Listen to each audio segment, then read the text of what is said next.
everybody, welcome to another edition of PoCommunity. I'm Mike Garboyd and I'm sitting here with Eugenea Couture. How's it going? It's going great. It's great to be here. Thank you. No problem. Thanks for joining us. Tell me a little bit about yourself.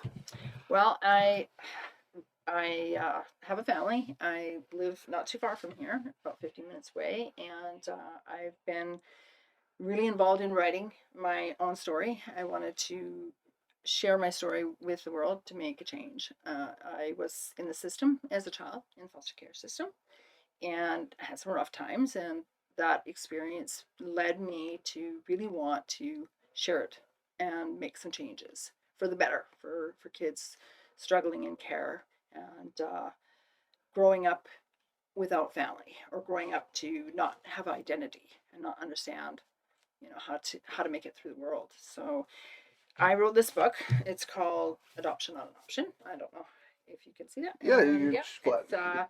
this is the book, and I'm really excited that it came out in 2014, and it has really moved on, kind of taken its own wings and grown up and moved on. And it was difficult to write it for sure, because it's very deep. You're writing stuff about yourself, and but I can tell that it has made so many changes for so many people. It's fantastic when you can take that time to write something and share it and make a change.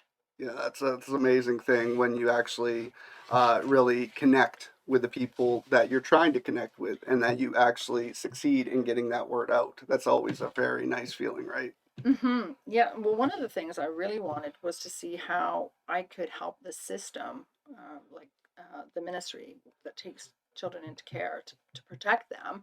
I wanted to know what could I do for them. And recently, the book has actually gone into curriculum. It's gone into some of the universities and colleges, and they use it.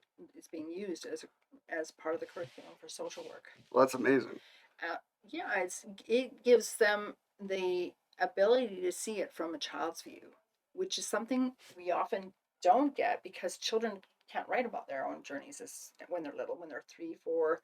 They don't write about those things until they're adults. So this book was written really specifically out of that view of seeing it as a child. What does it mean growing up, school, all the issues that we have to deal with that are normal issues for most kids, but are extra difficult for a kid who's a child that's in the system, uh, has been alienated from their family, and now living with strangers. How does that like for them? Yeah. So that was super important for me to be able to give that back. Yeah, and like growing up, learning from your families and loved ones, that's like a huge key to just a child's life. So losing that and not having that, having to create your own sense of being, essentially, right? You're right. You're right. I'm actually Métis and Cree. I I come from the Gladstone family, and I'm very proud of that heritage. But I was growing up, I was very fair, blonde. Nobody could see that I was Métis, and my lifestyle was with all white families. I did not know anything about my heritage, my culture, and to this day, that is a real struggle, because if you have that, you don't have that background. You're not embracing any cultural activities with your family, so you lose that, and it disconnects you from what you truly are. Yeah. And have you like since got obviously with technology now have you been able to go back and look more into your history as you got older? Absolutely. Now, this is so important to me, especially because we've gone from writing this story into making it into a feature. I've had a lot of help with this feature from someone in LA we've been going back and forth. And this is so big when you don't have it. You really want that. You really want to know about your grandparents, and what did they believe in? What did they gravitate to? What was important to that family? Their folklore, their songs, all that stuff is missing. So a big piece of your identity is missing because you don't have that. Yeah. So you don't find yourself being relatable. So right now I do a lot of study research. I'm always going in looking for, the families that have passed on. Where have they been? What was their life like?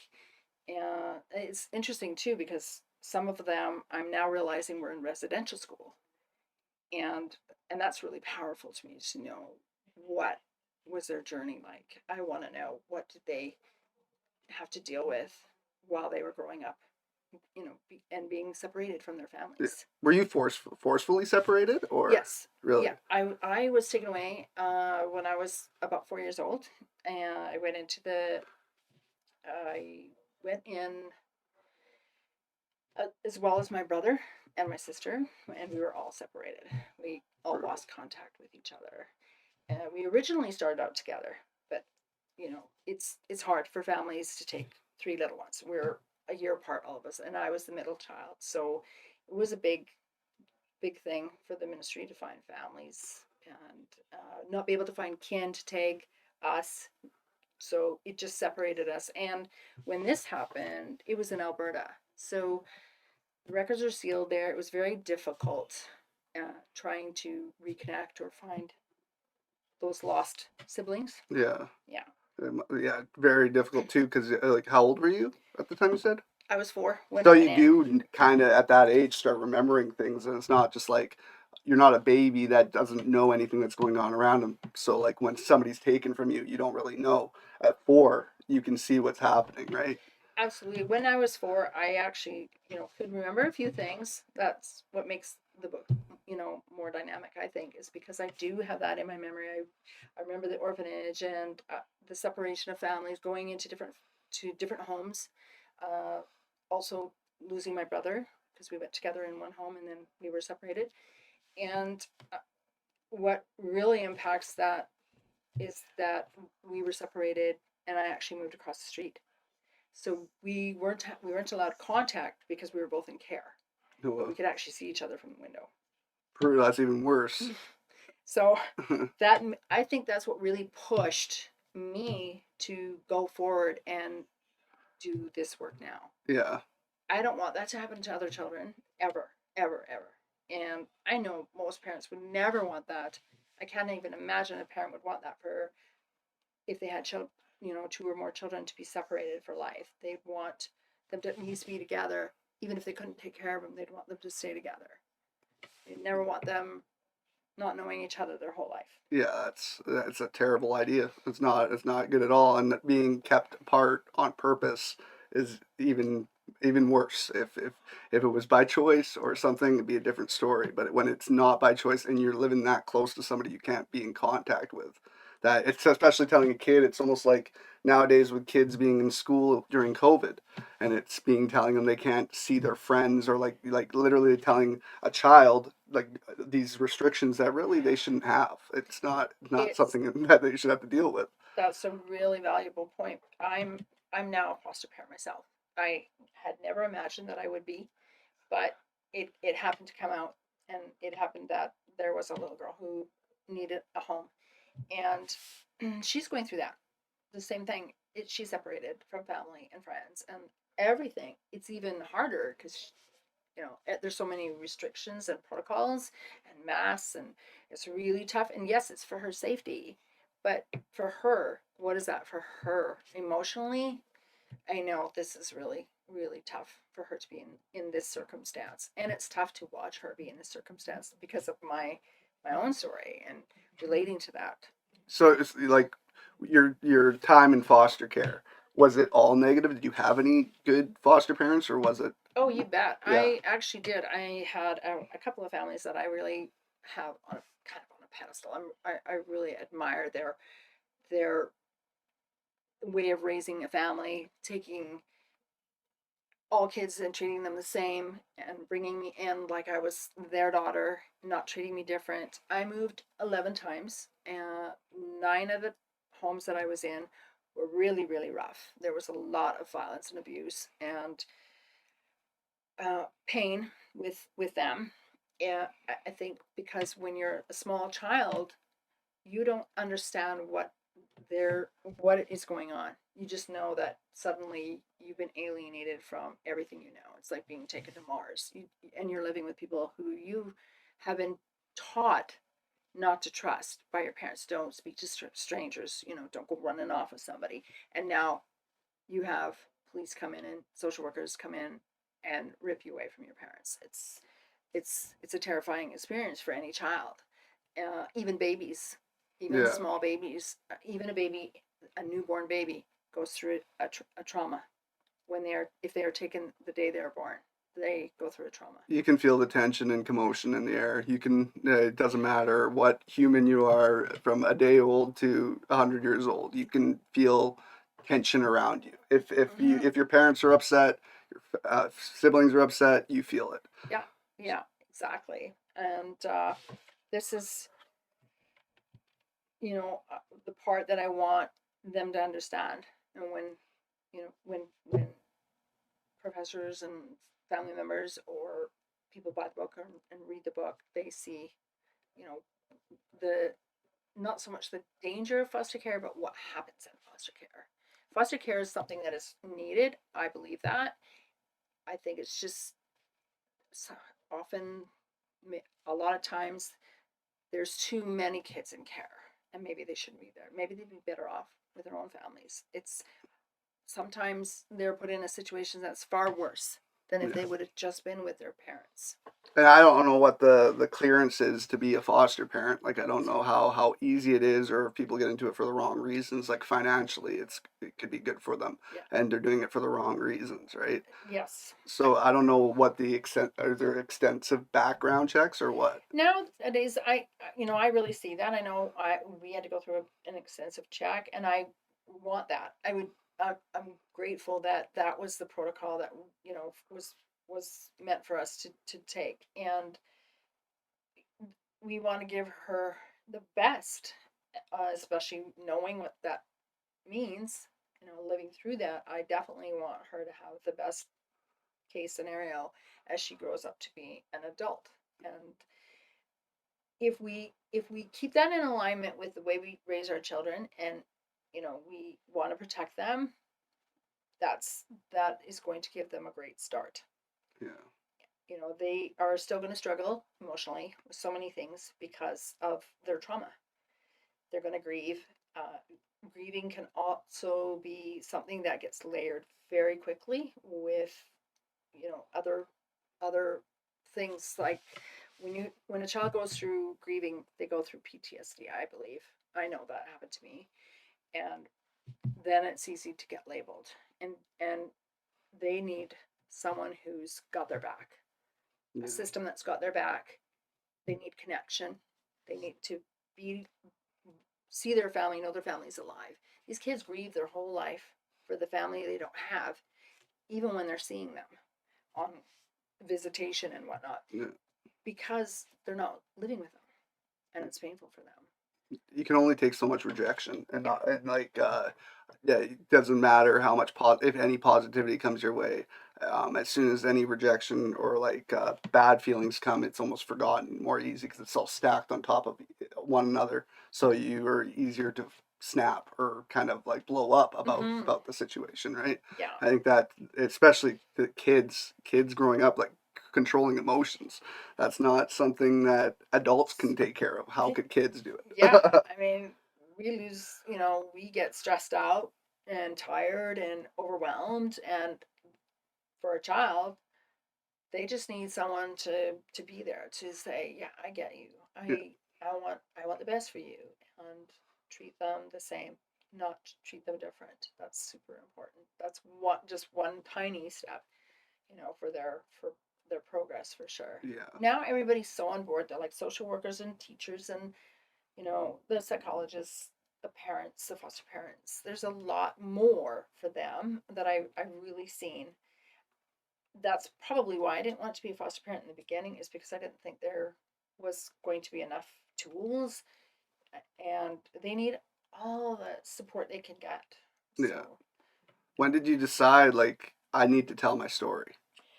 oh my goodness. I started writing in 2003, and it just really started to come out. It really started to pour out of me that it was time. My mom was sick, and she wanted her story to be told. That's what was more was most important to her. She was going to be passing away from cancer, so I went and recorded her and talked to her and got her story. And I hadn't heard a lot of her story, and then I recognized a lot of things that were similar to my own story. She too actually did not grow up with her mother. She was, I like to say the word, stolen from her mom. Wow. She was taken away from her mom by her husband. Her Hmm. husband took all the kids away, and that was so rough for my mom as a little girl. And she lost her mom at the age of 4, like me. Yeah. And I thought, wow, there's so many parallels. This would be something that I need to show how these parallels work and how they can go down into generations, because once that ball starts rolling, if there's nothing in place to stop it, it'll go into other generations and keep going. Yeah. That families will get destroyed and not be able to come back from that. Yeah. It just kind of spirals out. And I've seen it as well with so many people that it's happened to. Well, they always say like you repeat your I wouldn't say your parents' mistakes, but there is genetics there that this you'll almost make the same decisions as your parents if given the same situations, unless you know that you're not supposed to do that. If your parents were to tell you like this is what happened to me when I was little, don't do it this way, or like not if they had no control, it's even worse. Like as a kid, you have no control of what's happening to you, and Yeah, exactly. Exactly. So I've since then we are now working toward a series. That's our goal. We've been writing for quite some time, going back into all those generations I was just mentioning and kind of dissecting that. And it's been incredible because there's so many things in the storyline that we just are amazed by. Like the things that have happened and how this all kind of gets to this point now, to this day. yeah, And it's a very dark, there's some very dark things in there that we got to roll through. We do talk about many subjects, if, uh, and most of this is in Vancouver and Alberta. So when we do the series, that is the goal, is to actually give credit to Vancouver. It yeah, will be Vancouver's story yeah. and Alberta's story. So we will be filming it here and working with. We would love to work with Indigenous people, have them all part of this. Every We don't want any racial stuff. We want everybody to be embraced in the story and be able to come together. I I I'm also part of the 60s Scoop. I don't know if you know what that is. No, I don't. The 60s Scoop is it's they call it the 60s Scoop. That's what the short film I did is about. Okay. The short film is called Through Darkness I See You, and that really kind of shows cases what happens to a child in the system Okay. back in the 60s, how kids were just would be separated from their families, raised in white families, and they're native. Yeah. And how does that affect them? So we did this little short, and it's pretty cool. We're really excited about that. Yeah, and how you've been working in the like films and like you've been working in that industry for a while too, didn't you say? I talked a few days or whatever when you were here last week, like an all women's production, pretty Oh much. yes, yes. That was a great experience because we didn't have a single guy in there. No help lifting, no, big muscular arms to help us get our equipment in, and that was a challenge, but we did it, and I thought that was amazing because women sometimes, I think sometimes we really need to have that connection with just all girls Yeah, doing something that makes us realize we can do anything. We can make this film. We can run the whole thing. And it was not to say men can't do that with us. It was just, it was a girl's topic. It was about a young girl who was having her period. And so this was something that is a struggle for so many young girls, Yeah. most young girls. And we wanted to embrace that and have it funny. It's a comic. It's just hilarious. This little short is really good. It's really well done. And some amazing actors were on board for it. The crew was incredible. We all worked very hard. And yeah, that's, now it's all done, post production and editing and all that. So Fun it's, stuff. yeah, very fun. Yeah, it's a good time. I think it's finally moving forward, whether it be due to like sexual, like your sex, or if when it comes to race right now Mm-hmm. in the movie industry. I feel like finally, like women working in the background have always been prevalent. I find in the movie industry that they've started kind of it's growing, but now as a whole project, knowing that like so many powerful women in the industry have been on other projects, but to be able to come together and come up with something themselves is it's a beautiful thing. And as well as like just race, I think now too, race is finally you can it's not doesn't like people are casted as in the past like uh, parts that essentially were maybe not written for them, but just the best actors are getting the parts. It doesn't matter what your race is, and I think it's a great time for just equality to be pushed. That's why I think it's such a revolution in the world right now, down like just in the States, especially because young people are just pushing for like, why is it not this way yet? Why are we still fighting this? Like, Yeah, we're so behind 2020. yeah, What's going on? Like what's stopping this? It's painful that we're still struggling with this. We shouldn't be struggling with racism, gender equality. It's why do we look at people for what their gender is, or what what their religion is? What does that matter? it doesn't. It doesn't. And that's what happens when you go into, like, for me, that's what happened when I went in the system. I know that my mom really felt like she was um, looked down upon because she was native, Yeah, and she was dark. Yeah, her skin was very dark, and she felt like she was on the outside. And for her back then, losing her kids was such a big thing. Everybody looks at you with a disgrace. yeah, And she had to carry that with her. That guilt just kept going for life. for life. And even after I knew her, you you can't change that. It's a pain that a mother goes through. Yeah, and I mean it does like it's we all know how like how the system has been, just how racist it can be, and the fact that like for an indigenous woman, she was probably almost feeling like she was stepping on eggshells no matter what she did. That her kids could get taken away when a white woman could probably make a bunch more mistakes, get warned so many times before they were to take your kids away. It's sickening, and it's like that. It's been the fact that it's still going on. Like there's Oh, still it doesn't make any sense. And just like how just yeah, like how powerful people treat people in North America. While we don't really know what's going on, like the average person doesn't, but it is happening daily.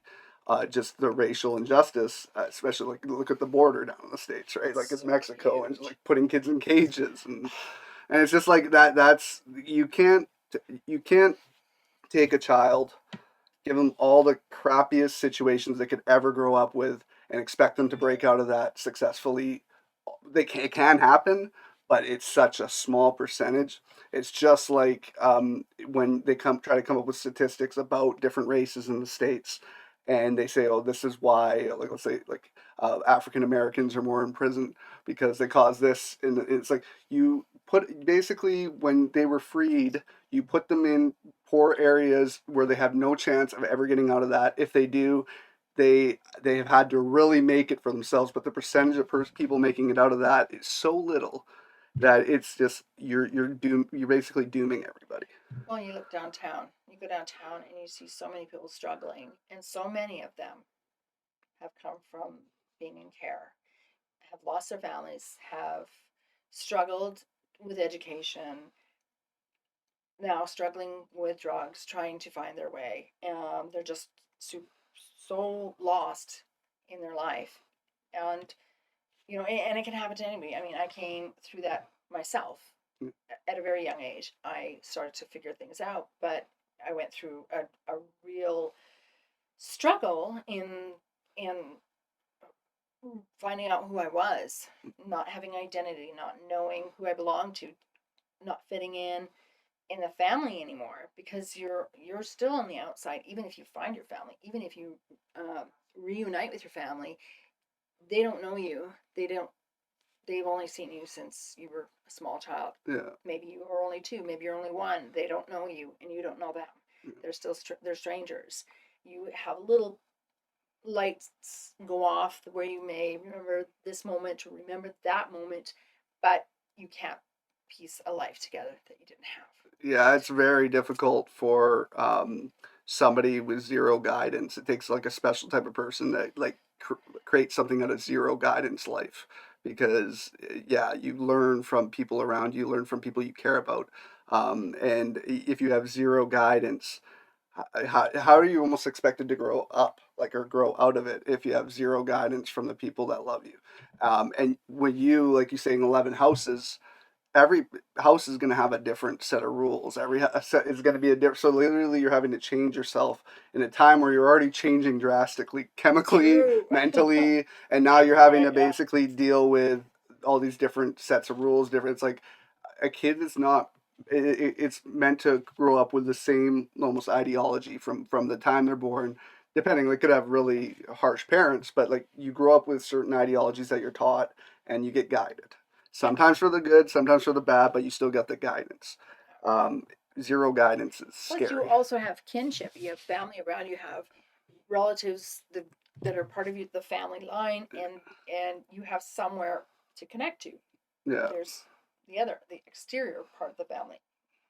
When you're in the system, you don't have that. You have the other family's exterior that you've got to try to mesh with and try to figure out how do I fit into that. And that's very hard for a child to first get out of their, uncomfortable zone they're in and start to gradually become part of that new family. yeah, And sometimes they never do. Sometimes they can't. We can't even expect that. It, we're at, that's asking way too much. yeah, Because like I said, they are grieving over what they've already lost that they want back. It yeah. belongs to them. They want it back, right? And I feel like today's society kind of treats people to like it's only not just it's everybody now where they're trying to make family not one priority. It's work first, family second. And I think they've slowly just kind of tried to plant that in people's minds where it's more about you and not about your families. I know I have First Nation friends. My cousins are half First Nations, and that culture is so proud of family and so proud of their history and their So culture. cool. So to tear it apart and then like basically throw you into different white houses or like you were saying, and Yeah, just like basically tell you to forget about that culture when maybe white people have been forgetting about their culture for a while now. I feel like people are starting to just like I said, think about themselves as kind of the culture we built. But like basically genetically, that is significant in indigenous cultures. Like it's it is. that's the most proud. Like they fight for what their families did from the past. They fight for their land that they are owed. Like that is their land. That they are proud people. So when you split their families up, that's got to be more so than anybody the biggest stake in the heart you can have. I agree. It is, and the the the child is just trying to make sense of all that, and they're not able to make sense of that. They just can't, because every time they go into a new home or a new setting, they're starting over. That's starting over with religion and beliefs, family rules, new school, new bedroom, new home. They're starting over all the time, and so that just adds to their loss.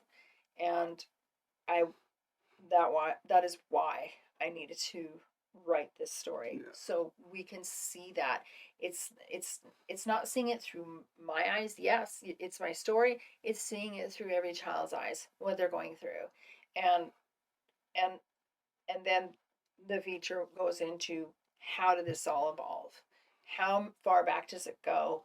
Like, this story is going back a long ways. We're going back into history of the fur trade, the Hudson's Bay fur trade, which is part of where my family came from, Scotland. They worked in the fur trade. They married Indigenous women, and then how do you have this come together? An Indigenous woman marrying a Scottish man, and how do you pull these two different cultures and raise families and bring that through to the children, so that it's healthy and amazing and all that stuff, when there's they're totally two different, it's like night and day. Yeah.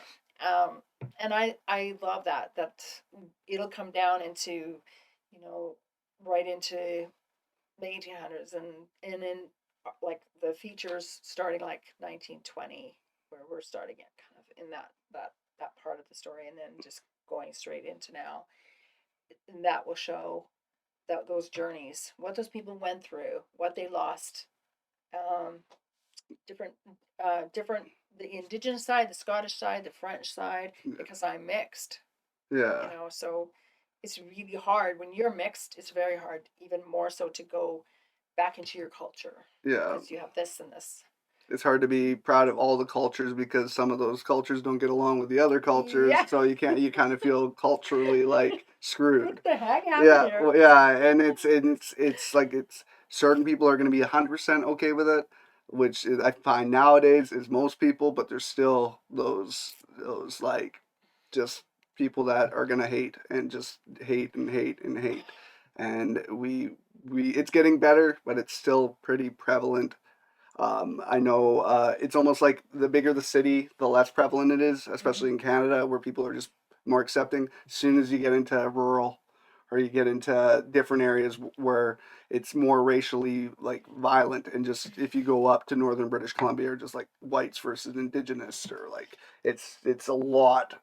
I feel like as Canadians, because we're so border based, where all of our cities are kind of like They our are, major yeah. cities are on the border, that we think that's the only news you're ever going to hear about Canada.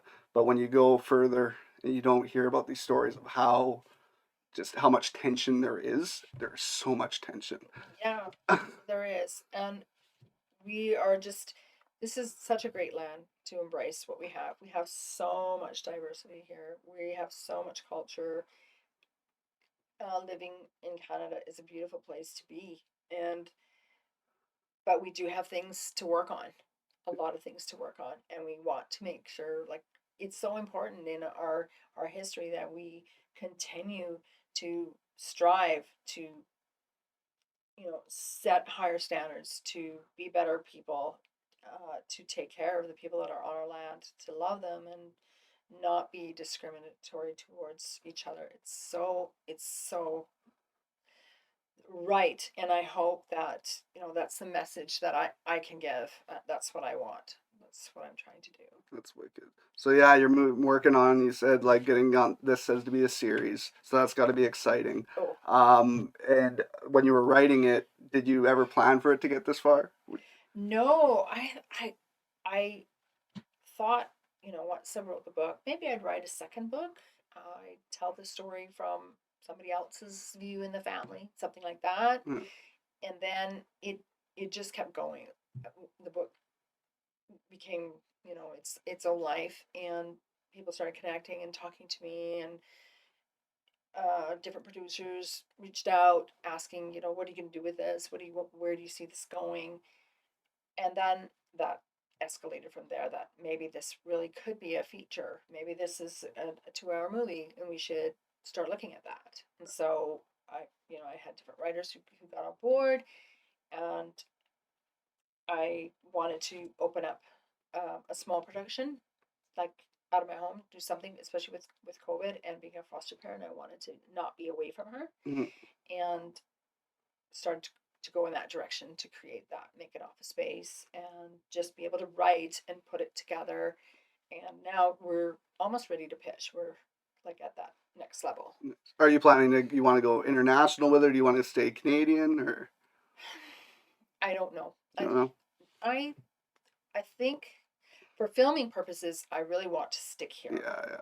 This is so important because there's so much job opportunity that way for people in Canada. I I met a lot of people who really want to get involved, and it's been a little bit of a challenge to get Indigenous people on board.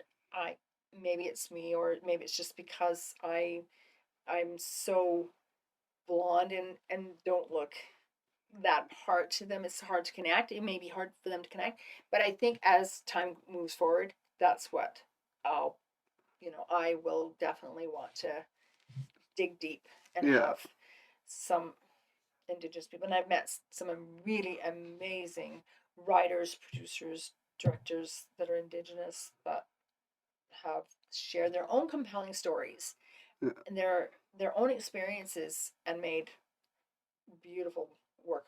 Oh yeah, I know that Canada, when it comes to Indigenous actors, it's always Canada is what it doesn't matter if it's Canadian made, American made, whatever. It seems that Indigenous actors come from Canada, and they're always like the same guys got the big roles, but in reality, there's like a huge community that is very extremely talented in that field, right?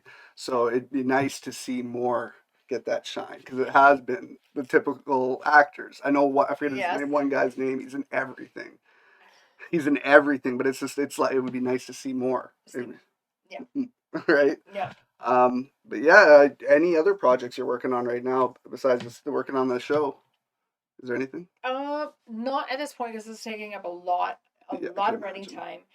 It's hours of work every Yeah, day to write, edit, to move things around because I'll move things around, and it's like, oh, this needs to be pulled in here, and it's great, but I'm not keeping it in a chronological order, so it's kind of like This Is Us, or I don't know if you've seen Breaking Bad or This oh, Is Breaking Us. Bad's the greatest show I've ever watched in my life. And it's a little bit like Game of Thrones, Yeah, all three in one. yeah, So it is, very yeah, strong content in there. yeah. Uh, Like and flashback scenes and a stuff, lot of right? flashbacks, Yeah, montage, short montages in there, and just getting that balance because we go back into memory quite a bit, yeah.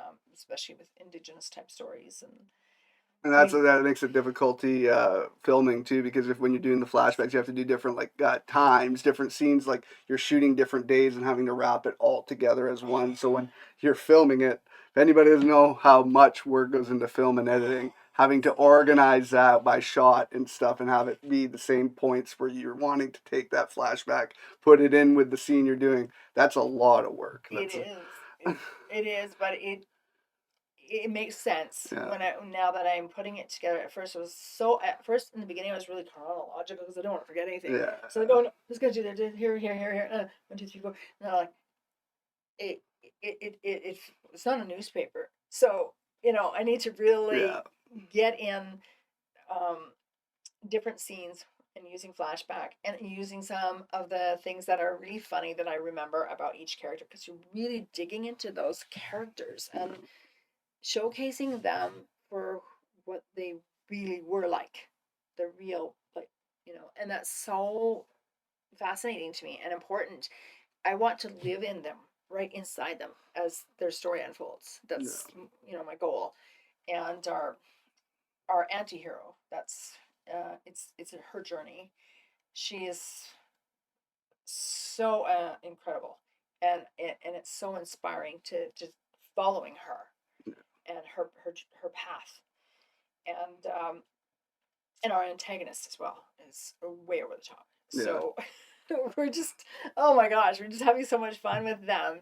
But like when I look back, on my own history, how that affected my history, was tough.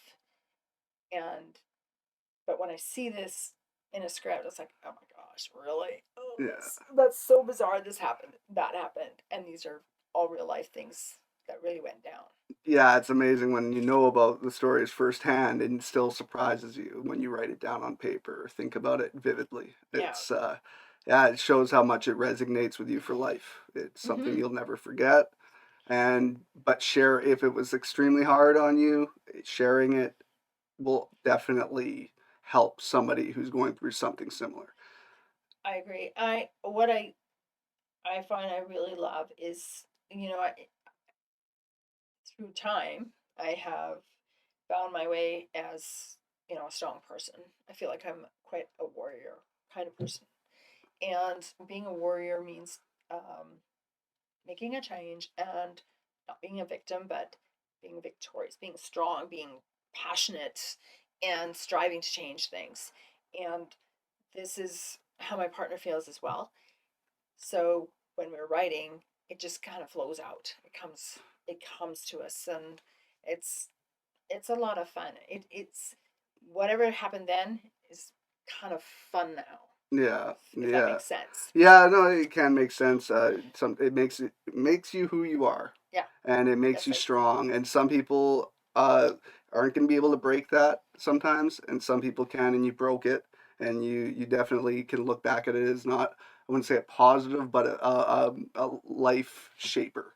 Like it kind of made you who you Yeah. are today. Because if that never happened to you, you wouldn't be spreading this word for other people True. to that it's happening to and people like me who don't know how much this is happening and how like it's the getting the word to everyday people, getting that out, because the kids that grow up in with families intact and stuff don't think about this. Yeah. So even teaching children that like how they have it, how other kids might not have it the way you do, is I think right now is a time where kids finally they have so much to understand. Mm-hmm. Like when it comes to technologies and stuff, they're so much Oh, smarter than they ever been. That we all know how evil kids can be without knowing that's evil and how like sure. mean they can be. But if you teach them that like you gotta other kids might be having it a lot rougher than you, they might change even from a young age. Yeah, just being kind, being caring, putting yourself in that situation yourself is a really good tool. My foster mom, her name's Jerry. My last foster mom was amazing. Her husband were just really such beautiful people. And she taught that to her family that you need to walk in someone else's shoes to understand where they've come from. You can be hard and you can judge and you can be mad and angry, but once you decide to do that, that's where it changes. That's where you grow your compassion Yeah. and you start to listen and you don't you lose that anger, that hate, and that's what we're missing is when you see uh, the way indigenous people are treated, black people are treated, uh, people of different culture, it's because you're not that people are not living in their shoes. Yeah. That's what it is. Yeah. And you never know how it is until it happens to you or happens to somebody you care about.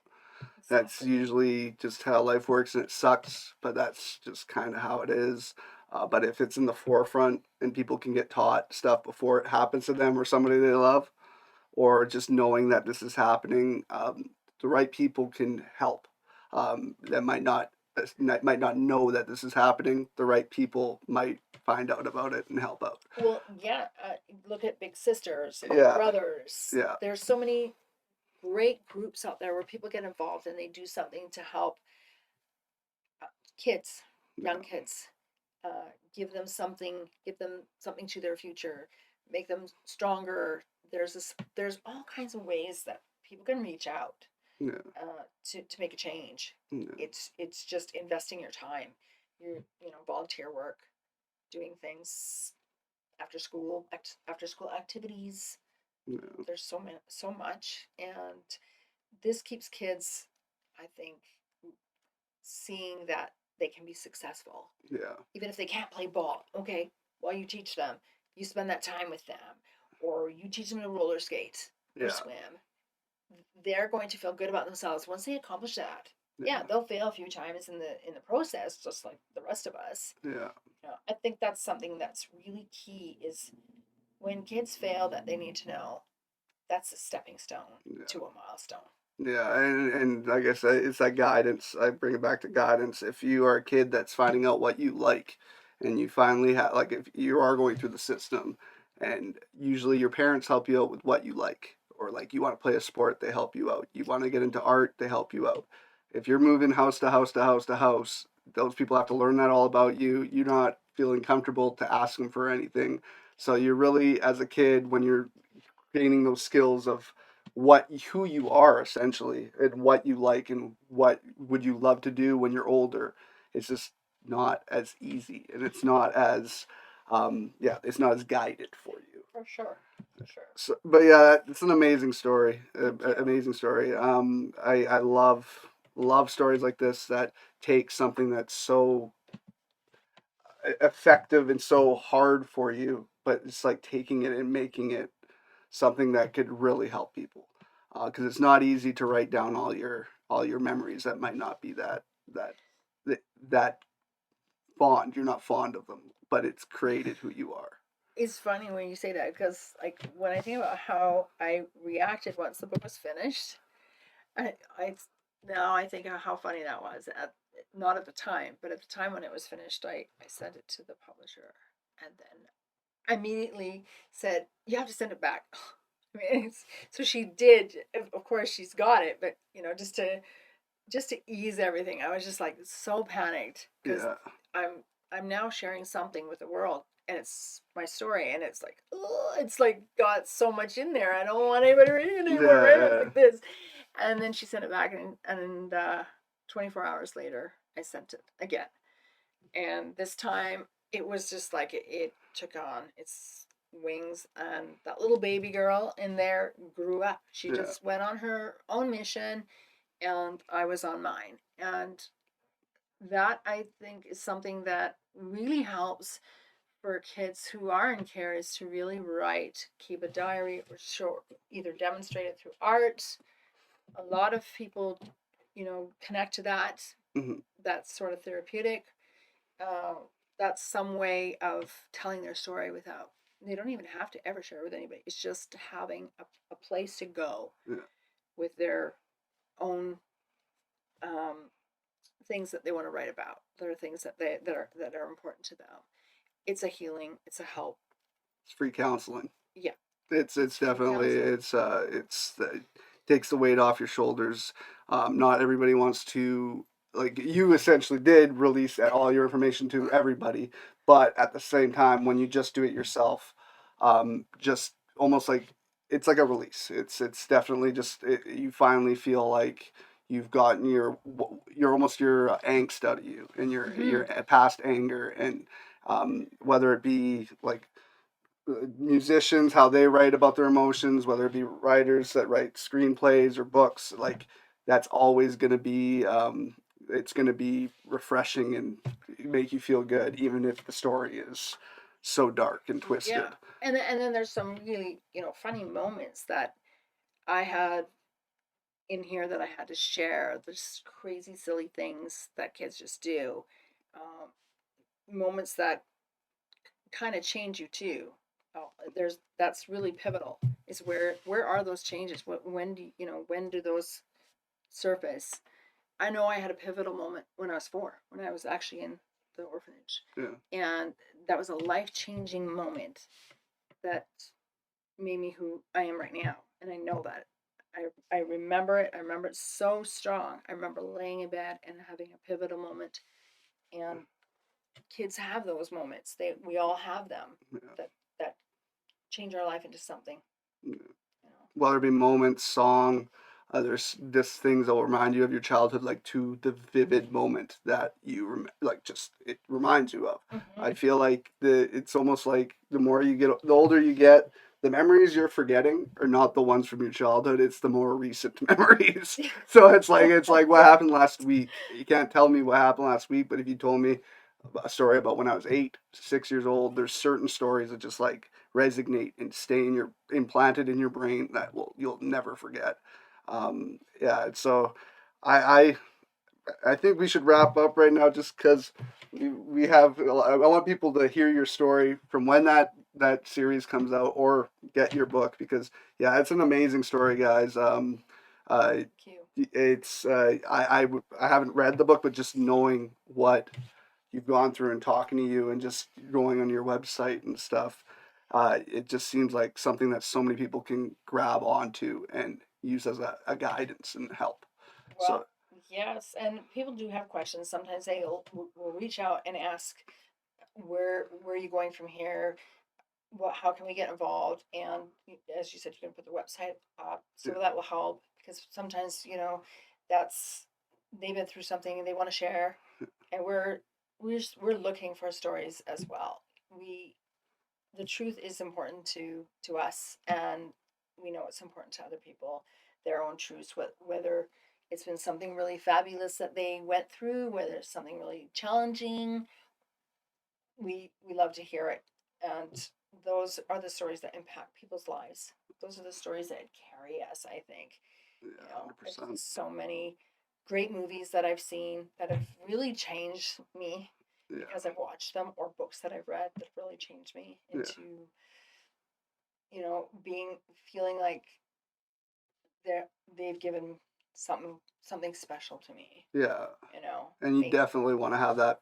That story will definitely have that effect on people. So if you get that gone to a series and have that basically way more of an audience of people to watch and learn and just hear your story, it's Thank very you. great. So yeah, good luck with that. I Thanks. hope all the best for that. Check out her book. What's the website? What's your website? Oh, Okay. EugeneaCouture.com. Okay, we'll So pop it as up. you, I'll show yeah, you, and we'll put all of your social media accounts that you want yeah, up to as that'd be well. great. Give her a follow.